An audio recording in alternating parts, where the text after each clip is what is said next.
Good morning, good afternoon, and good evening to my 89 loyal subscribers. We have another episode of the Krakens Lair Comics. Stay tuned. Hello, everybody. Here I am, Dan the man with the plan at Krakens Lair Comics.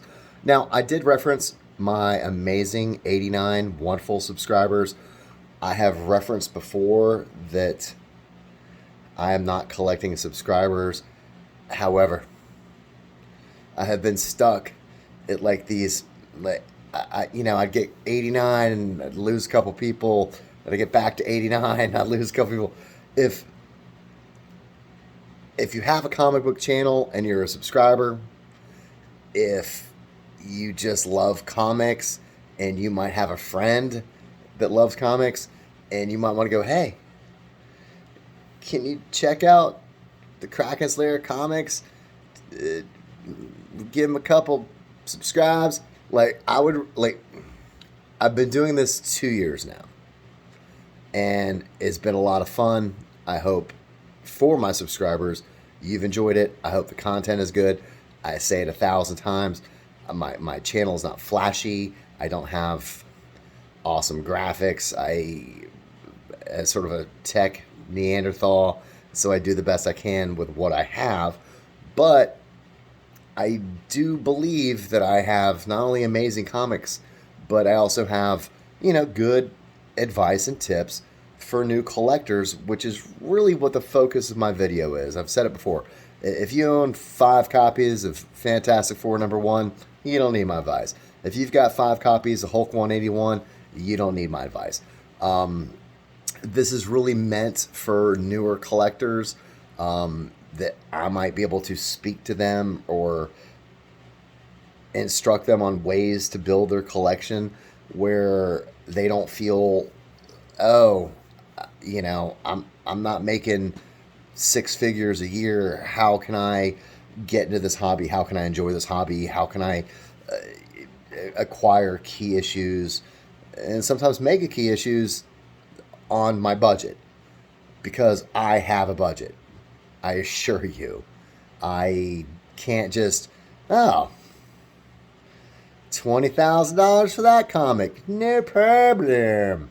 I have a lovely and amazing wife. I have a lovely and amazing home. I have other goals than just collecting comic books. So, I recently sold some comic books just to build a new front porch. Now, that was almost $8,000 between labor and materials. Selling comic books to do that, it kind of stung a little bit. I'm going to reacquire those comic books back, because right now, in one of my earlier videos, and you should be watching every one of my videos where I said, don't panic, because right now the market is at a little bit of a dip.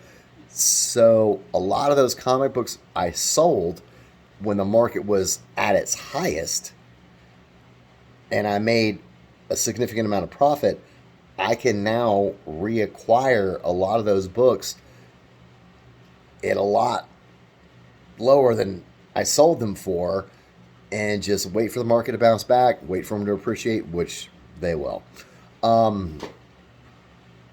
This video, me and my good buddy Chance, check out Nostalgic Pod Blast. He also has a page, forgive me, Chance, chime in. Chance Acting Demo. I'm not sure if that's like his Facebook page or his Instagram or whatever, but he has both those channels. Nostalgic Pod Blast, he covers everything from like comics, movies, TV shows, basically anything pop culture. Bands and models and game shows and stuff. But it's always very entertaining. So I started a new career, and I was doing training in Decatur / Tucker, Georgia. Yeah, it's about like an hour and a half drive from where I live. And Chance lives closer to that area, and I've not been able to see him in a while. So, I reached out to him. I was like, hey, man, like, let's go grab dinner or whatever. And I did a little Googling, little noodling, giggling, and found that there was a couple comic book shops near to where I was at. And I also knew that there was a comic book shop that Chance had frequented for decades. So I was like, hey, man, before we get together for dinner, what if we hit a couple comic shops? And it was so nostalgic where it pulled me back to like when we were in middle school and high school and going to these places and like flipping through long boxes and, and me pulling something out, like knowing his areas of interest going, Chance, do you have, whatever, Marvel team up this or Spider-Man this? And he knows what he calls Danny books. It's so funny. Like, there's 4 people in the world that still call me Danny. My mom, my dad, my older brother, and Chance. It's still like, Danny. And I'm like, okay, I'm 10 years old again. But that's cool. I mean, he doesn't mean, it's meant from a place of love. So what he calls Danny books. So if it's something that's like monsters or something weird, it's a crazy war comic or something, he's like, it's a Danny book. And so he'll pull it out and go, hey, man, do you want this? So we had made a decision to go to 2 places. And I'm going to save the first place for the last part of this story because I found something pretty significant. I will say we went to the Book Nook that Chance had been going to for decades, and the ownership had passed on from the dad to the son. And this place used to be a gold mine for like Silver Age comics, just boxes and boxes and boxes. And if you were patient and you flip through these things, you could find like really significant Silver Age issues at a reasonable price. But what we found, it was like, I mean, it wasn't even comics from the 90s. It was like from the 2000s. So like, here's a long box and it's Daredevil. And they'd have this, the divider, and it would be like, excuse me, I don't know why my nose is running. It's pollen. I live in Georgia. There's nothing sketchy going on here. And it'd be like, Daredevil, 1968. And you'd flip between those 2 little plastic dividers, and there was nothing there. And it was like Daredevil 2000, and we're all kinds of comics. Iron Man 1968, nothing. 2000, but Hulk, and so it was really somewhat disappointing because the last time I was there with Chance in 2019, after we had left a comic book convention at the Marriott, we found good stuff, and I remember like Chance just like pulling out like, I mean, not mega Grail issues. I mean, it wasn't like Spider-Man #1 or Hulk 1, but first appearance of Morbius, first appearance of Man-Wolf, first appearance of Hela, some significant issues in good condition at an affordable price. So we hit there first. They had maybe 8 wall books, and one immediately caught my eye, and I'll show you that at the end of the video. That was the only comic book that was purchased at the Book Nook. From there, we went on to, it was in Avondale Estates, I believe. It's called My Parents' Basement. And this was just a cool place. If you're around there, it's, it's a bar with bar food if you want like wings and a burger and, a quesadilla, chicken fingers, whatever, grab a cold brew. They also had a bunch of like very cool pinball machines, which Chance and I played some pinball machines. but they also have comic books.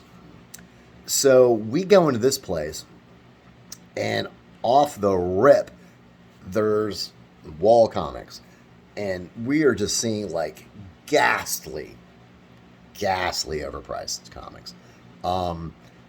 They had an Ultimate Fallout 4 second print,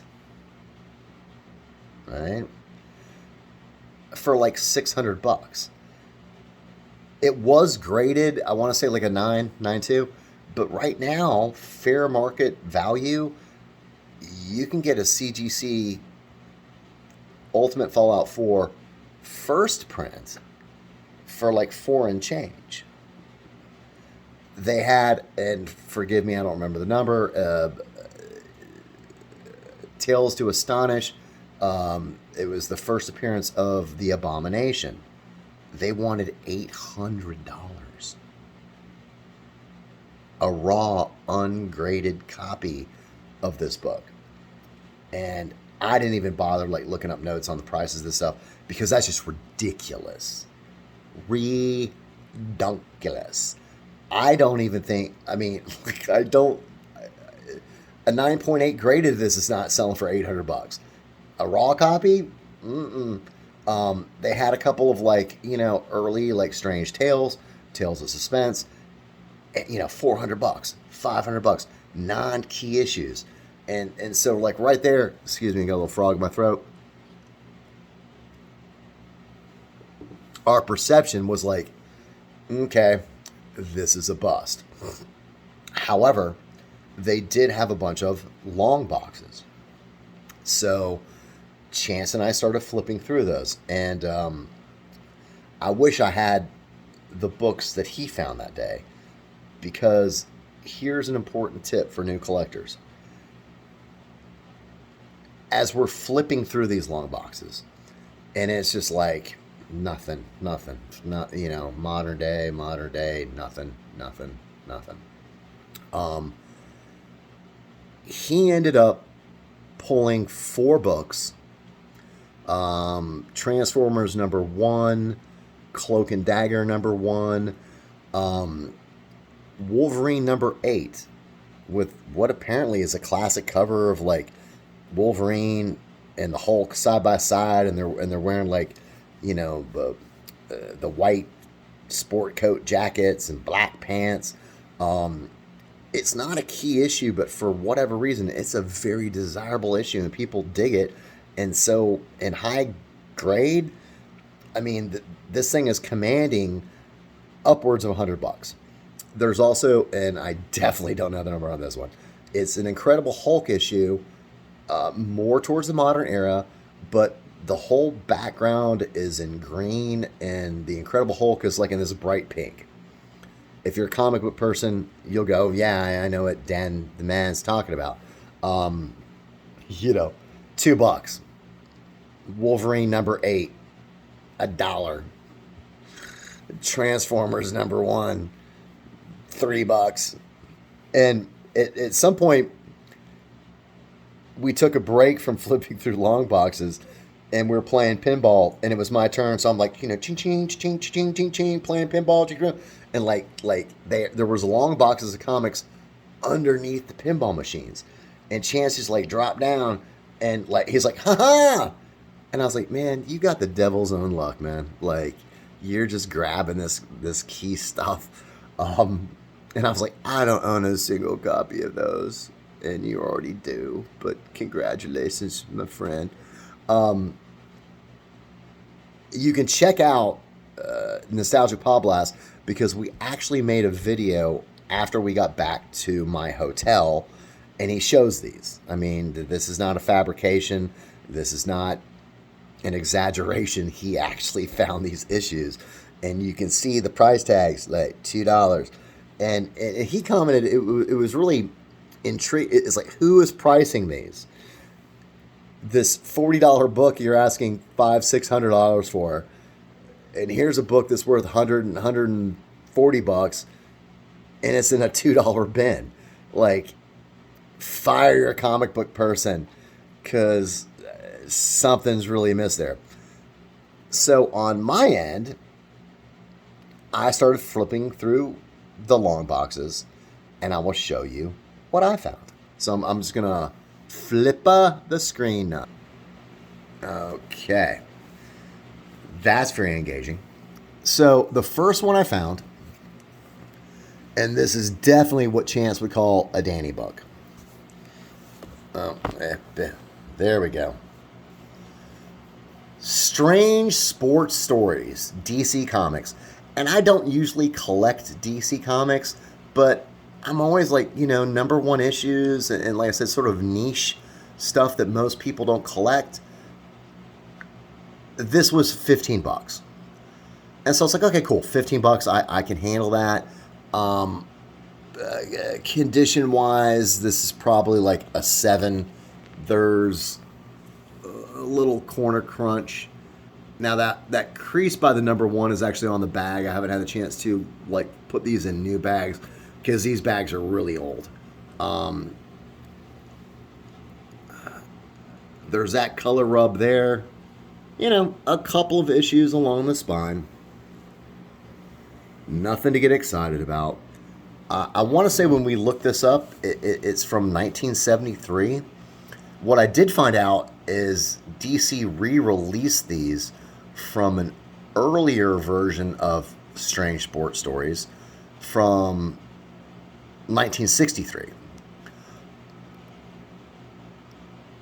Looking at the cover, why did the devil challenge a World Series team to a game of baseball? the little gnome guy. What was the secret of the odd little man who always bowled perfect 300 games? And I don't think we can say little man. I don't want to get canceled. We'll say like little person. I don't know. Forgive me if my terminology is offensive to any height challenged people out there.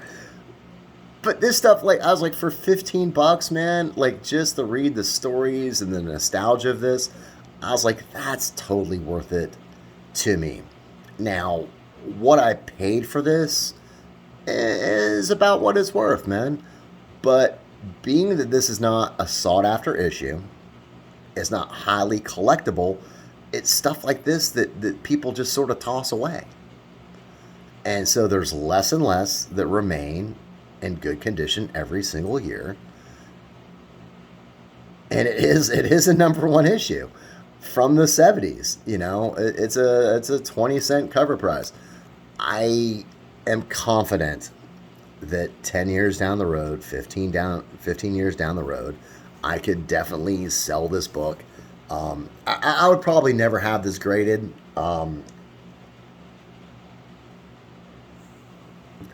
Just because it's not on that high enough end of the spectrum that the additional cost of the grading, the pressing, the dry cleaning, I just calling this like a 6, a 6.5, I'll double or triple my money. And until then, I've got this like really cool cover, this really cool 70s comic, and for me, that's a win. As I continued to flip through the long boxes, I found this. Web of Spider-Man number 1 for $1. Like I said, I did not look up the prices on this, but I remember from the video that Chance and I did, I want to say, like, I mean, now this is really nice. This is a 9 all day long.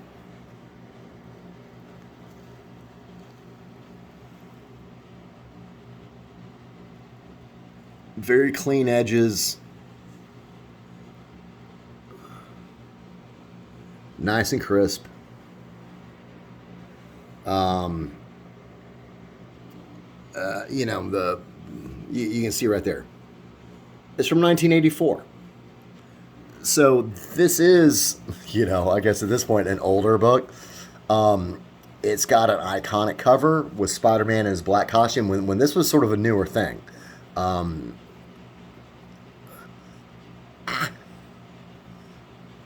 $80 for this comic. I got it for $1. I know I have another copy, but when I saw this for $1, I was like, okay, well, now I can sell one and still have one in the collection. And that's always a great place to be. Because then if you sell a comic book, you don't have that seller's remorse of like, oh no, now it's gone. At this point, like I said, we're playing pinball, and Chances looked through the long boxes and found that, like, Wolverine number 8 and the Transformers 1 and the Cloak and Dagger number 1 and all that stuff. So he's going up to pay for that stuff. And we had been floating around this area at this point for like a good 45 minutes to an hour. And I saw this one box that said Marvel Silver Age. So I was like, okay, let me look at you. And I found these two. Tales of Suspense number 68. A dual issue with Iron Man and Captain America. You can see what I paid for it. $30. If you go to gocollect.com,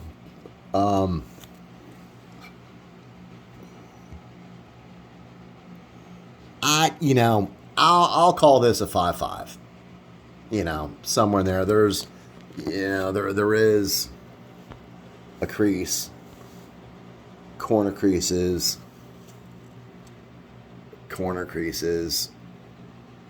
color rub. They do seem a little bit more forgiving on these Silver Age books, which is why I call this a 5 or a 5.5. If this was a modern book, they'd probably ding you worse. But for $30 and looking it up, once again, it's about $100 book, no major significance. It's just early Marvel Silver Age. I didn't own it, and so I was like, okay, you're coming home with me. I found this Tales to Astonish,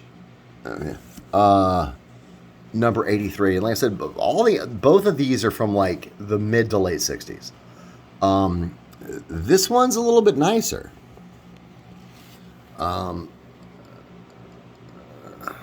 Pretty clean edges. Looks like a little bit of dirt on the cover. A dry cleaning would help that. Looks like a little bit of corner crunch. Once again, this bag is I need to replace this bag. Yeah, that's a little color rubbed off. You got the corner ding. Staples look nice and tight. Pretty cool. $35 for this one. Once again, sort of looking up on gocollect.com and the condition of this, it's like an $80 book, so that's a win. As I stated before, I didn't own this, so it was one of those just sort of it's great to find books in the wild. Books maybe you weren't necessarily looking for. I mentioned this in another video, letting books find you, and I'm sure maybe if I was diligent on eBay and actively looking for Tales to Astonish 83, maybe I probably could have saved some money off the $35, but to me, there's a little added cachet of finding books in the wild, and you've got that memory where every time I see it, I was like, yeah, man, I met up with my good buddy Chance, and we were at my parents' basement when I was doing training for the new job, and so that adds a little bit more value to me as opposed to just going on eBay and buy it now, click. So, I probably could have saved some money off this. But to me, that's not always the point. You know, there is the thrill of discovery. There is the fun to be had searching for comics with a fellow comic book lover and finding some of this stuff. So, this brings me full circle. I'm at 25 minutes now. I want to try to wrap this up close to 30 minutes. The Book Nook we went to. The one comic that they had was this. Avengers number 8. The very first appearance of Kang the Conqueror. Now, I will give credit where credit is due to my good friend Chris at the We Love Comics channel, who I urge everyone to check out his channel. And he coined a phrase that has like really resonated with me and has guided me on my collection, where he is like, low grade is better than no grade.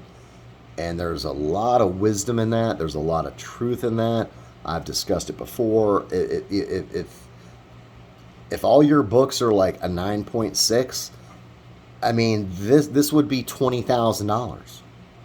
How many people have $20,000? You're eliminating a lot of the market to ever be able to purchase it or own it or have it. So sometimes it's these lower grade books that you can flip for a profit much easier. So you can see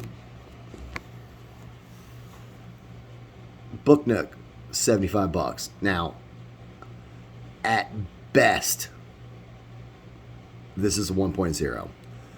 The cover is attached. There's that big amount of damage. And that's not all. I mean, there's creases. And there's color rubs. And this was a well-loved book. And, like... Well, I said the cover is attached. I actually had the guy pull it out. I was like, I'm not going to do it. You know, but he actually pulled it out, and the cover is attached.